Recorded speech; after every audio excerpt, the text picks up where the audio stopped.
Hello everyone, welcome back to my YouTube channel.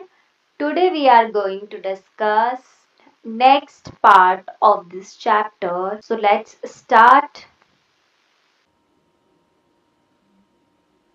तो आज हम डिस्कस करेंगे कास्ट एंड पॉलिटिक्स, जो कि तीसरा सोशल डिवीजन है जिसकी हम बात करेंगे इसमें। ठीक है, तो सबसे पहले हम समझने की कोशिश कर रहे हैं कि कास्ट का मतलब क्या हुआ। कास्ट हम बेसिकली मानते हैं कि एक सोशल हायरार्की है, मतलब जिसके आधार पर समाज में क्या किया गया है, रैंक दिया गया है कि ये कास्ट के जो लोग हैं, यानी जो ब्राह्मण कहते हैं अपने आप को, ये सबसे टॉप पर आएंगे। फिर उसके बाद क्या कहते हैं, क्षत्रिय आएंगे, फिर वैश्य आएंगे या शूद्र आएंगे, जो ये रैंक दी हुई है सोसाइटी में। ठीक है, यही कास्ट है, जिससे कि जो सबसे ऊपर वाली पोजीशन पे रहेगा वो, उसके पास ज़्यादा पावर होगी, उसकी ज़्यादा रिस्पेक्ट होगी। वहीं पे जो नीचे की कास्ट होंगी उनमें कम पावर होगी और साथ ही साथ उनकी रिस्पेक्ट भी as compare to upper caste कम होगी। ठीक है, तो इंडियन पॉलिटिक्स में हम बात करते हैं तो कास्ट एक इम्पॉर्टेंट रोल निभाती है, क्योंकि कास्ट के आधार पर लोग यहाँ पे वोट करते हैं, अपने लीडर्स को चुनते हैं, उसके आधार पर पॉलिटिकल पार्टीज बनाई जाती है। तो इंडियन पॉलिटिक्स में इसीलिए हम कहते हैं कि कास्ट जो है एक मेजर रोल निभाती है। यहाँ के वोटिंग बिहेवियर को शेप करती है, गवर्नमेंट की पॉलिसीज भी कई बार कास्ट पर बेस्ड होती है, राइट। ठीक है, तो सबसे पहले हम समझते हैं कास्ट इन इक्वालिटीज को। ठीक है, तो कि कैसे कास्ट जो है क्रिएट करती है सोशल इनइक्वालिटी को समाज में। हर some kind of social inequality found in all societies. समाज में, किसी भी समाज में, किसी भी सोसाइटी में किसी न किसी तरह की इनइक्वालिटी या असमानता हमेशा पाई जाती है। वो रिच और पुअर को लेकर हो सकती है, मैन और वुमेन की भी असमानता है ही। और इंडिया में हम जो बेसिकली बात कर रहे हैं वो कास्ट के आधार पर है। ठीक है, जो यहाँ पे एंशियंट टाइम से चली आ रही है, हम कहते हैं प्राचीन काल से चली हुई जो आ रही है इनइक्वालिटी है इंडिया में, वो कास्ट पर बेस्ड है। ठीक है, साथ ही साथ जो कास्ट सिस्टम है वो बेसिकली एक एक्सट्रीम फॉर्म है। जब इनइक्वालिटी एक एक्सट्रीम फॉर्म में चली जाती है, माना जाता है, तो इंडिया में वो जो एक्सट्रीम लेवल की इनइक्वालिटी है वो कास्ट सिस्टम है। क्योंकि कास्ट सिस्टम में हम अपनी कास्ट को चेंज नहीं कर सकते। आप जिस कास्ट में पैदा होते हो उसी के अकॉर्डिंग आप जीते हो और वहीं पे आपकी डेथ होती है। आप अपने कास्ट को चेंज नहीं कर सकते। ठीक है, और हेरिडेटरी ऑक्यूपेशनल डिवीजन, इसका मतलब क्या होता है, कास्ट सिस्टम के अंदर आप क्या जॉब कर रहे हैं, आपका क्या प्रोफेशन है, ये इस बात पे डिपेंड कर रहा है कि आपने कौन सी कास्ट में जन्म लिया है। आपके पास चॉइस नहीं है। अगर कोई एक लोहार है तो उसका बेटा भी लोहार वाला ही काम करेगा। तो ये चीज़ें पहले के टाइम पे ज़्यादा थी, आज के टाइम पे चेंजेस है, बट हम इसको समझने की कोशिश करते हैं। वहीं पे अगर सेम कास्ट के लोग हैं तो उनकी सेम सोशल कम्युनिटी होगी। इसका मतलब सेम कास्ट के लोगों के साथ वो रहेंगे, आपस में शादियां होंगी, एक साथ वो काम करेंगे एज अ कम्युनिटी। वहीं पे सिमिलर ऑक्यूपेशन, एक कास्ट के लोग एक तरह का काम करेंगे। ठीक है, और marriage with in the same caste group. और आज भी ये चीज़ें हम देखते हैं कि सेम कास्ट में मैरिज को बढ़ावा दिया जाता है। और कई बार तो did not eat with members from other caste, कई बार एक कास्ट के मेंबर दूसरे कास्ट के मेंबर्स के साथ खाते पीते भी नहीं है। ठीक है, क्योंकि ये सोशली प्रतिबंधित है पहले के टाइम से ही। जैसे कि सबसे ज़्यादा इम्पोर्टेंट आता है शूद्रास, उनके साथ कोई भी खाना पीना नहीं चाहेगा। ठीक है, exclusion and discrimination against the outcast groups. ठीक है, आउटकास्ट ग्रुप्स जो हैं शूद्राज से भी नीचे माने जाते थे। जो 4 वर्णास हम पढ़ते हैं, सबसे पहले ब्राह्मण्स आते हैं, फिर क्षत्रिय आते हैं, फिर वैश्य आते हैं, फिर शूद्रास आते हैं, और शूद्रास से भी नीचे जो बिल्कुल माने जाते हैं वो आउटकास्ट ग्रुप्स माने जाते हैं, जिनको इवन देखना भी पॉलिटेड माना जाता था, क्योंकि अगर तुमने उसको देख लिया है तो तुम्हें नहाना पड़ेगा, ऐसा वाला सीन था। तो जिन्हें बिल्कुल ही आउटकास्ट माना जाता है उनके साथ तो और उन्हें ज़्यादा डिस्क्रिमिनेशन होता है। उन्हें तो इस सोशल हायरार्की जिसमें 4 वर्ण बनाए गए हैं उससे भी एक्सक्लूड कर दिया जाता है। ठीक है, तो इसी सब के चलते, कास्ट सिस्टम के चलते उन्हें इम्प्योर माना जाता है और उनके साथ क्या अनटचेबिलिटी का व्यवहार किया जाता है। ठीक है, इवन उनको स्कूलों में, मंदिरों में, कुओं पर पानी लेने के लिए या किसी भी तरीके के सोशल कांटेक्ट बनाने से भी रोका जाता था। ठीक है, अब क्या हुआ कि हमारे यहाँ बहुत से सोशल रिफॉर्मर आए, जिसमें हम बात करते हैं फुले, ज्योतिबा फुले, गांधी जी, अंबेडकर। इन सब ने इस कास्ट डिस्क्रिमिनेशन के अगेंस्ट जो है आवाज़ उठाई। इन्होंने कहा कि ये कास्ट डिस्क्रिमिनेशन जो है ऑब्वियसली सही नहीं है। जैसे कि ज्योतिबा फुले ने क्या करा, लोअर कास्ट के अपलिफ्टमेंट के लिए काम किया, उनकी एजुकेशन पे इम्पोर्टेंस दी। वहीं पे गांधी जी ने हरिजन्स के लिए काम किया। ठीक है, उनकी डिग्निटी बनाए रखने की कोशिश करी। वहीं पे अंबेडकर जी ने तो ऑब्वियसली कास्ट सिस्टम को अपोज किया था, और इसके चलते जो कास्ट सिस्टम जिसमें मेंशन किया गया है मनुस्मृति, उस पुस्तक को भी इन्होंने जलाया था। ठीक है, और इंडियन कॉन्स्टिट्यूशन के फादर भी यही हैं, तो इन्होंने ही उसमें इक्वालिटी, जस्टिस, इन चीज़ों को बहुत इम्पोर्टेंट माना। तो इन सब के चलते ही, इन सब की कोशिशों के चलते ही आज हम देखते हैं कि ये चीज़ें बहुत, कह सकते हैं, लेवल तक सुधरी है। Efforts of political leaders and socio economic changes led to changes. ठीक है, तो फाइनली मतलब पॉलिटिकल लीडर्स जो हमारे आए, इन्होंने कोशिश करी और बहुत सारे सोशो इकोनॉमिक चेंजेस लाए सोसाइटी में। एजुकेशन को इम्पोर्टेंस दी, इकोनॉमिक प्रोग्रेस की, जिससे कि कास्ट बेस्ड जो इनइक्वालिटीज सोसाइटीज़ में मौजूद थी उन्हें बदला गया। उसके बाद क्या होता है कि साथ ही साथ अर्बनाइजेशन हो गया। ठीक है, लोग शहरों की तरफ आने लगे।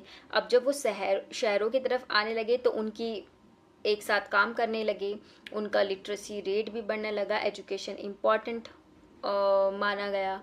और साथ ही साथ अब ये हो गया कि जैसे कि जिस कास्ट में आप बर्थ लेते हो वही काम करना होगा, ऐसा नहीं था। अब ऑक्यूपेशनल मोबिलिटी थी, विच मीन्स कि आपको जौन से प्रोफेशन में आपको काम करना है आप कर सकते थे। आपकी उसके लिए क्या रिक्वायर्ड थी, आपकी स्किल रिक्वायर्ड थी। आप किस कास्ट में आपने जन्म लिया है ये इम्पोर्टेंट अब नहीं रहा। ठीक, तो यहाँ पे जो कास्ट इनइक्वालिटीज़ थी वीकर होने लगी और वीक होने लगी। और साथ ही साथ constitutional also prohibits any caste based discrimination, जिसकी कि हमने अभी लास्ट वीडियो में भी बात की थी। However some of the older aspects of caste still continues. इसके बावजूद भी आज भी क्या होते हैं, कुछ जो एस्पेक्ट्स हैं सोसाइटी के, या कुछ बातें हैं जो हम कास्ट के आधार पर पहले मानते थे आज भी मानते हैं। जैसे कि marriage with in their on caste, हम एक ही कास्ट में मैरिज को बढ़ावा देते हैं। ठीक है, अनटचेबिलिटी अभी भी स्पेशली देखा जाता है रूरल एरियाज़ में है। ठीक है, अर्बन एरियाज़ में एक लेवल तक हम कम कहते हैं, बट हमारे सामने बहुत से एग्जाम्पल आते हैं जहाँ पे बड़े बड़े पोजीशंस पर बैठने वाले जो प्रोफेसर्स हो गए या फिर कोई भी हमारे इवन पॉलिटिकल लीडर्स भी हो गए, उनके साथ जस्ट बिकॉज ऑफ कि उनकी ये एक कास्ट से बेस करते हैं, मतलब SC या ST से बिलोंग करते हैं, उसके बेस पे डिस्क्रिमिनेशन किया गया। तो ये अनटचेबिलिटी वाली चीज़ें आज भी है। ठीक है, एक्सेस टू एजुकेशन, और इसकी वजह से आज भी अभी हम देखते हैं कि जब अनटचेबिलिटी है, वो डिस्क्रिमिनेशन अभी भी कहीं ना कहीं है, मतलब है अभी भी, तो उसके बेस पे एजुकेशन की अपॉर्चुनिटीज़ हो गई या दूसरी अपॉर्चुनिटीज़ हो गई, उनके पास कम रहती है। और साथ ही साथ ये हम देखते हैं कि अभी भी जैसे कि लैंड है, जॉब्स हो गई या पॉलिटिकल पावर हो गई, इस पे भी अनइक्वल कंट्रोल है। मोस्टली इन पर कंट्रोल जो देखा जाता है वो अपर कास्ट के लोगों का देखा जाता है। और link between caste and economic status, क्योंकि बहुत से जो रिसोर्सेज हैं अभी भी उन पर जो कंट्रोल है वो अपर कास्ट का है। इकोनॉमिकली अगर हम बात कर रहे हैं या कोई भी अपॉर्चुनिटीज़ है वो अपर कास्ट के पास ज़्यादा है। तो ये सब किस तरीके से कास्ट इनइक्वालिटीज़ थी, किस तरीके से उसमें ओवर टाइम चेंजेस आए, बट स्टिल वो हमारी सोसाइटी में आज भी हैं। ठीक है, अब हम डिस्कस करते हैं कास्ट इन पॉलिटिक्स।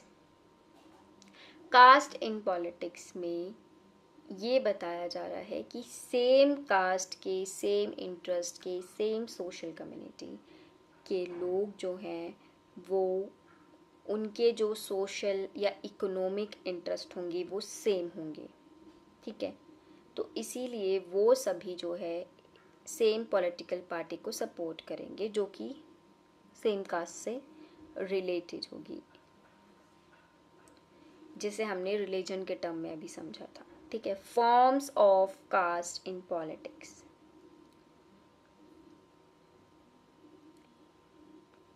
सबसे पहले आता है चूजिंग कैंडिडेट्स इन इलेक्शंस।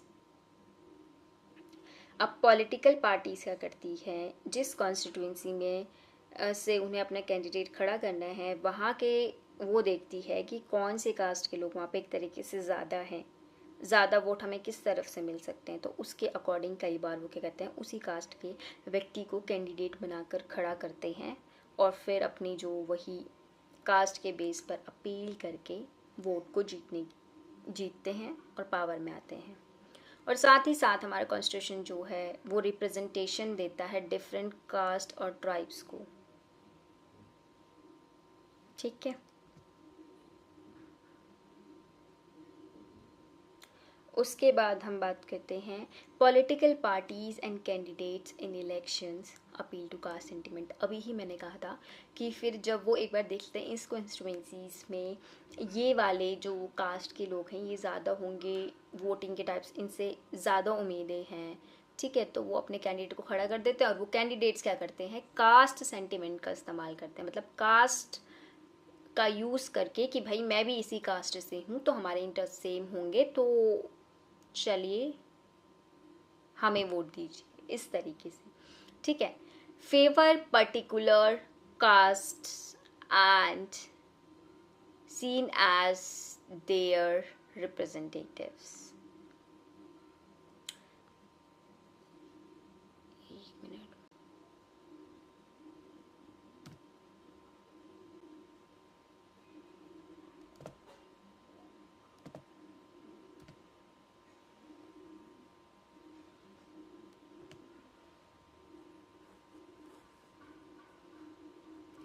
इसके बाद हम बात करते हैं political parties and candidates in elections appeal to caste sentiments. अभी ये हमने जस्ट डिस्कस किया था कि पॉलिटिकल पार्टीज जब एक बार ये मुआयना एक तरीके से कर लेती है कि इस कास्ट के लोग यहाँ पे ज़्यादा होंगे या हैं, तो उसके अकॉर्डिंग वो अपने कैंडिडेट को चुनाव में खड़े कर देते एक पर्टिकुलर कास्ट से। फिर वो कैंडिडेट क्या करता है, उसी कास्ट का इस्तेमाल करके वोट जीतने की कोशिश करता है। ठीक है, favour particular castes and seen as their representatives.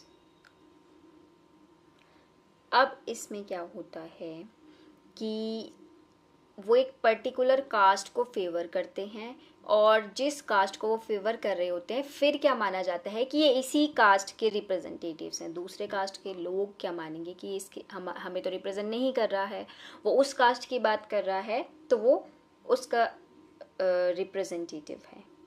ठीक है, उसके बाद इंडिया में अगर हम बात करते तो ऑब्वियसली हमने यूनिवर्सल एडल्ट फ्रेंचाइज को अपनाया हुआ है, जिसका मतलब क्या है कि 18 साल या उससे ज़्यादा उम्र का कोई भी व्यक्ति हो उसे वोट देने का अधिकार है, चाहे वो किसी भी जाति, धर्म, लिंग से बिलोंग करता है। ठीक है, अब आता है फैक्टर्स बियॉन्ड कास्ट इन इलेक्टोरल पॉलिटिक्स।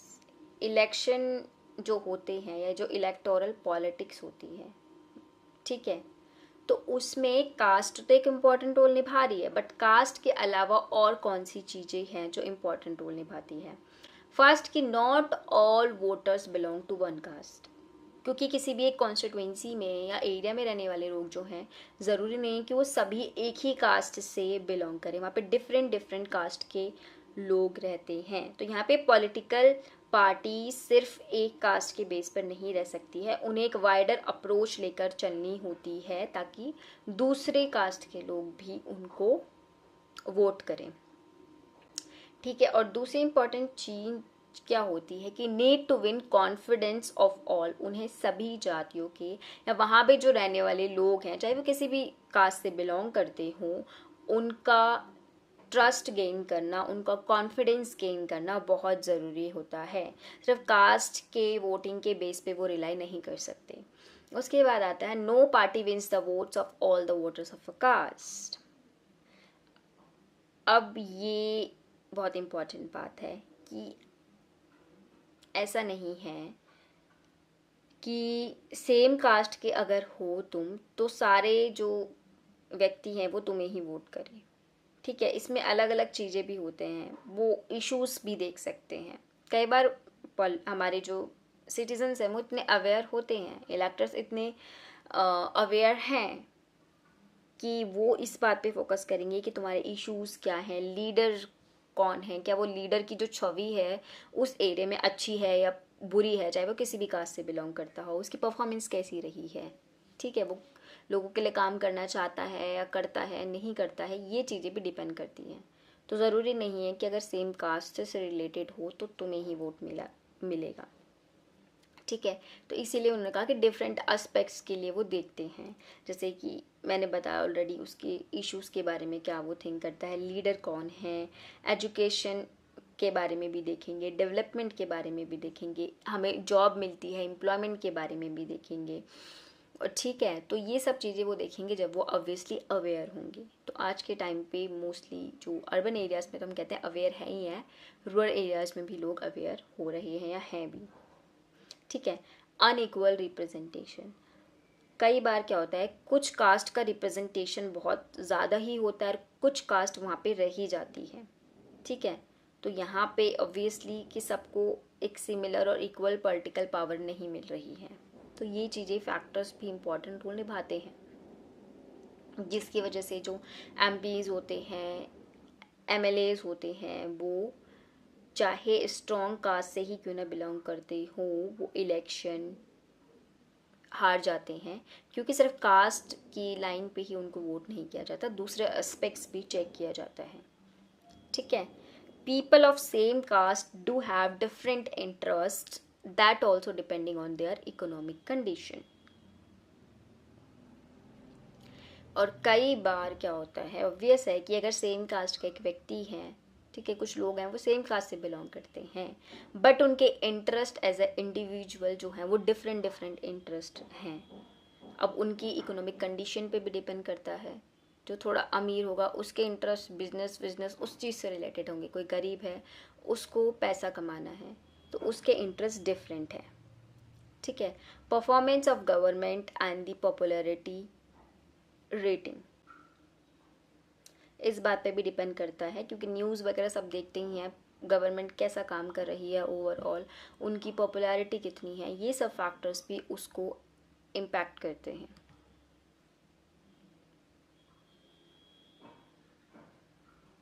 इसके बाद हम बात करते हैं पॉलिटिक्स इन कास्ट। ठीक है, तो पॉलिटिक्स इन कास्ट जो है टू वे रिलेशन है between caste and politics. Caste जो है वो पॉलिटिक्स को इम्पैक्ट कर रही है और पॉलिटिक्स भी कास्ट को इम्पैक्ट कर रही है, तो ये दोनों एक दूसरे को इम्पैक्ट कर रहे हैं, इसलिए इसको टू वे रिलेशन कहा है। अभी हमने कास्ट इन पॉलिटिक्स पढ़ा, पॉलिटिक्स इन कास्ट कैसे रोल निभाती है। Forms of politics in caste, ठीक है, एक्सपेंशन ऑफ कास्ट ग्रुप्स। इसका मतलब ये है कि पॉलिटिक्स की वजह से क्या हुआ है, जो पहले की जो कास्ट सिस्टम था या कास्ट बाउंड्रीज थी वो वीकन हुई है, मतलब वीक हुई है, जिसके चलते आगे क्या इनकरेज मिल रहा है, इक्वालिटी को बढ़ावा दिया जा रहा है।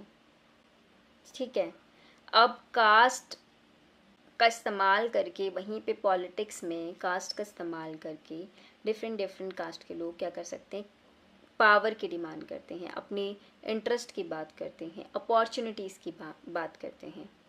ठीक है, वहीं पे incorporate with in its neighbouring caste और सब कास्ट एक्सक्लूडेड। वहीं पे एक्सपेंशन ऑफ कास्ट ग्रुप्स के अंदर यही आता है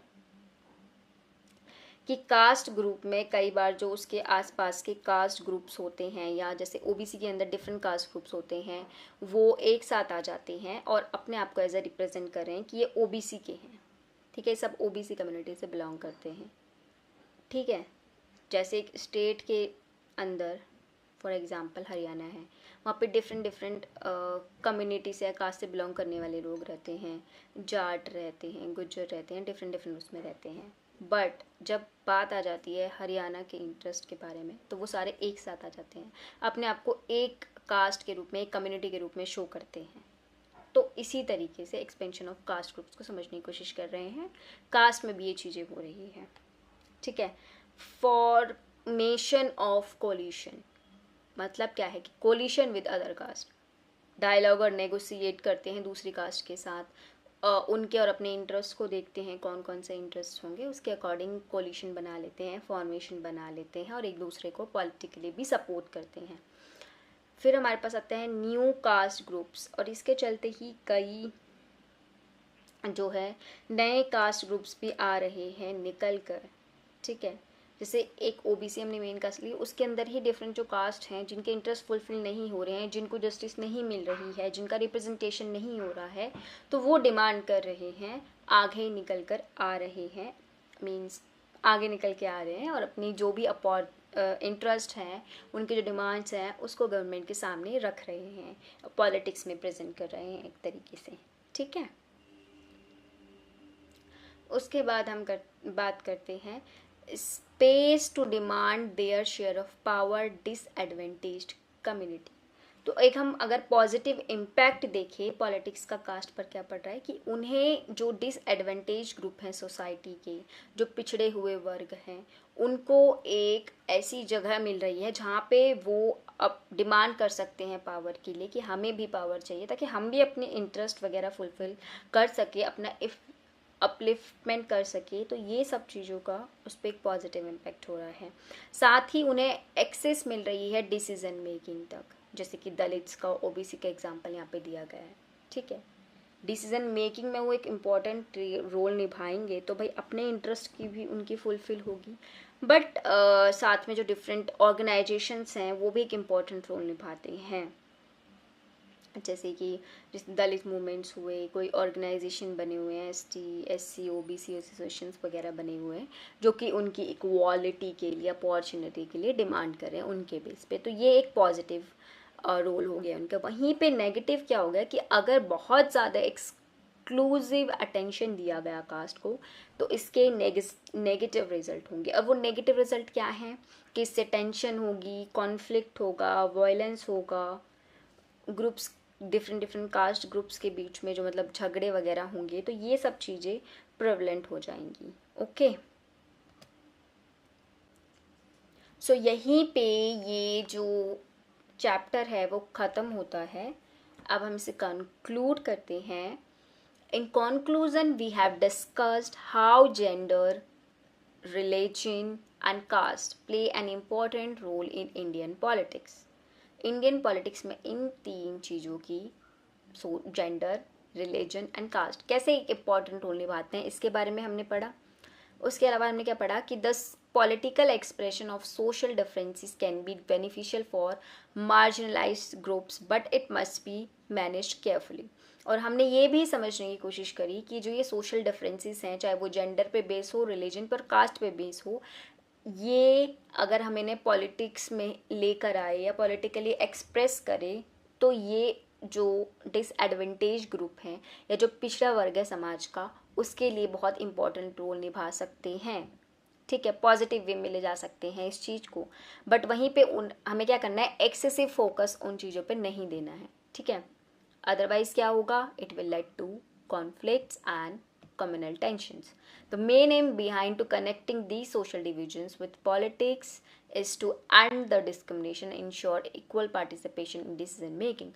हम पॉलिटिकल इशू बनाने की बात क्यों कर रहे हैं इनका, ताकि डिस्क्रिमिनेशन ख़त्म हो और इक्वल पार्टिसिपेशन हो, इक्वालिटी को बढ़ावा दिया जा सके। और जो हमारे कॉन्स्टिट्यूशन के हमने एम लेके चल रहे हैं ना, प्रेम्बल में हमारे लिखा हुआ है सोशल इक्वालिटी हो गया, जस्टिस हो गया, तो ये सारी जो चीज़ें हैं वो फुलफिल कर सके हम, ठीक है। तो thank you so much for watching the video. Please don't forget to like and share the video and subscribe my channel Pole His Tutor.